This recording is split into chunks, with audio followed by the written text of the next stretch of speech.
It is estimated that over the next 2 hours as we sit here, 12 Americans will die from an opioid overdose, and at least 4 innocent babies will be born addicted to opioids. The problem's been percolating, I would say, for 20 plus years. It's the deadliest drug problem we've ever had in this country.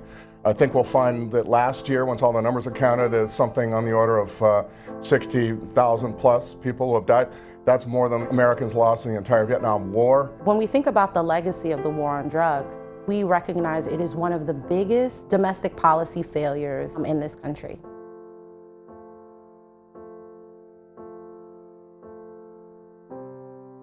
In today's political climate, it can often be overwhelming to confront issues facing the United States.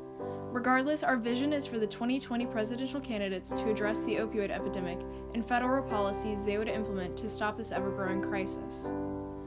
Because pharmaceutical companies and prescribers are under the jurisdiction of federal agencies, the federal government should be taking more action to stop the crisis. The first wave of the opioid epidemic began in 1991 when the number of opioid overdose deaths started to increase. Despite the risk of addiction, pharmaceutical companies such as Purdue Pharma pushed opioids.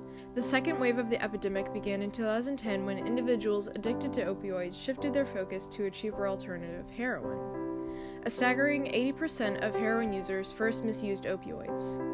The third wave of the epidemic began in 2013 when much stronger synthetic opioids such as fentanyl and methadone were introduced, which resulted in a 71% increase in opioid-related deaths. Since 1999, more than 400,000 Americans have died from opioid overdoses. In order to understand the current policies and to learn what future action should be taken, we sat down with some professionals to discuss their perspectives on the ongoing crisis.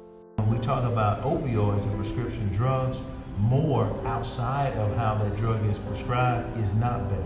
Physicians are in some ways complicit because I don't believe they've done their homework.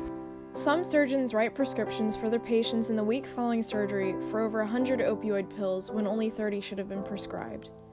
Studies show that 6% of patients become dependent on opioids 3 to 6 months after surgery due to overprescribing. Physicians are actually prescribing opiates, often too many for too long, with the understanding that it will alleviate pain. And they've been told that that's the case by big pharmaceutical companies like Purdue. Legal action has been taken against the pharmaceutical company Purdue Pharma. The company was accused of playing a major role in the opioid epidemic and putting profits before people by pushing the opioid Oxycontin as a casual painkiller. We have drop boxes located throughout the state of Mississippi in Mississippi Highway Patrol substations. The reason for that is to allow citizens to discard unused medications, to include opioid prescription drugs. No, prescription opioids can be used effectively, but it's definitely still going to be a challenge going forward. Since we have fallen into this arena where opioid misuse and abuse and addiction has become an epidemic, pharmacists and physicians, the majority of them have stepped up to the plate and they are doing what has been recommended. Medicaid has changed the way that they will pay for prescriptions for what they consider to be naive patients. So I think there really is a lot going on, but there's always room for improvement. The Trump administration implemented the SUPPORT Act. Its purpose is to remove restrictions for Medicare and Medicaid patients in need of opioid addiction treatment and to attempt to stop the overprescribing of opioid medications. The Trump administration's budget as of 2018 allows for more than $6 billion towards the fight against the opioid crisis. But this $6 billion is only a fraction of the funds needed to fully combat the crisis. I think it goes back to that education issue. How do we educate physicians?